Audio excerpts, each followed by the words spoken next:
योगी का agenda clear, अपराधियों की आंखों में बाबा बुलडोजर का फेयर। तोड़ी माफियाओं की ऐसी कमर, कांपने लगे माफिया के हमदर्द नेता भी थर थर। माफियाओं के करोड़ों का साम्राज्य किया योगी ने ध्वस्त, अतीक के लाडले हो गए पस्त। पूर्वांचल से भी नहीं आई क्राइम की आवाज, योगी का जारी है सूबे में भौकाल। जी हां, योगी सिर्फ कहते ही नहीं है बल्कि करके दिखाते हैं। कुछ वक्त से माफिया सरकार पर हावी होने की कोशिश कर रहे थे, लेकिन एक झटके में ही योगी के गुप्त ऑपरेशन से उनकी कमर तोड़ दी गई।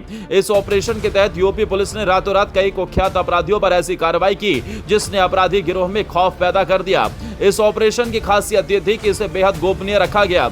99% मीडिया को इसकी भनक तक नहीं लगी, लेकिन अब हम आपको बताएंगे अंदर की कहानी। याद होगा कि मुख्यमंत्री की कुर्सी पर बैठने के बाद योगी आदित्यनाथ ने सत्ता संभालते ही अपराधियों के खिलाफ कठोर कार्रवाई का वादा किया था। उनकी सरकार ने बुलडोजर मॉडल, एनकाउंटर और संपत्ति जब्ती जैसे कदमों से माफियाओं और गैंगस्टरों की कमर तोड़ी थी। लेकिन अप्रैल 2025 में हुआ ये गुप्त ऑपरेशन हर किसी को हैरान कर रहा है। सूत्रों से मिली जानकारी के मुताबिक ये ऑपरेशन यूपी पुलिस की स्पेशल टास्क फोर्स यानी एसटीएफ और स्थानीय पुलिस की संयुक्त कार्रवाई से हुआ है, जिसे मुख्यमंत्री योगी आदित्यनाथ के सीधे निर्देश पर अंजाम दिया गया। इसकी योजना इतनी गुप्त थी कि इसमें शामिल अधिकारियों को भी आखिरी समय में जानकारी दी गई। इस ऑपरेशन से कई हाई प्रोफाइल अपराधियों और उनके गिरोह को निशाना बनाया गया।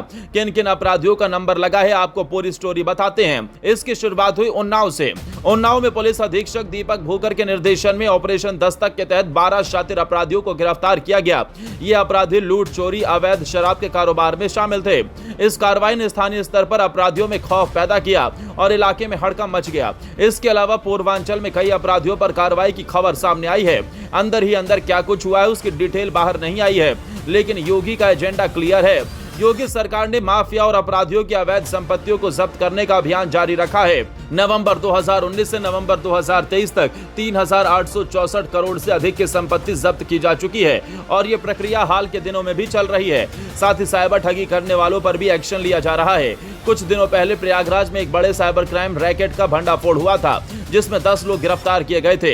ये गिरोह फर्जी लोन और ऑनलाइन जॉब ऑफर कर ठगी करता था। यूपी पुलिस लगातार एक्शन में है। योगी आदित्यनाथ का गुप्त ऑपरेशन जो माफिया का सफाया कर रहा है वो लगातार जारी रहेगा। यूपी पुलिस ने ड्रोन, विजन कैमरे और इंटेलिजेंस इनपुट का इस्तेमाल कर अपराधियों को पकड़ा है। खास बात यह है कि इस ऑपरेशन को छोटी छोटी टुकड़ियों में बांटा गया। पुलिस ने अपराधियों के मोबाइल फोन ट्रैक किए और उनके ठिकानों को घेर कर उन्हें पकड़ा। मकसद सिर्फ इतना है कि कुछ भी हो जाए मगर अपराधियों को उत्तर प्रदेश में दोबारा एक्टिव नहीं होने देना है। 2017 से पहले किस तरह से अपराध की दुनिया उत्तर प्रदेश में हुआ करती थी। लोग उत्तर प्रदेश में आने से डरते थे, निवेश करने से पहले डरते थे। अब माहौल पूरी तरीके से बदल चुका है। उत्तर प्रदेश में निवेश का माहौल है। उत्तर प्रदेश की तकदीर को बदलने का काम योगी आदित्यनाथ ने किया है। ऐसा गुप्त ऑपरेशन वो लगातार चलाते रहेंगे ताकि अपराधियों को जहन्नुम पहुंचाते रहें। और योगी आदित्यनाथ की यही खासियत उनको सबसे अलग मुख्यमंत्री बना देती है। उनके लिए सब अपराधी एक जैसे हैं। प्रयागराज में 24 घंटे में उन्होंने कैसे न्याय दिलाया इसे पूरी दुनिया ने देखा।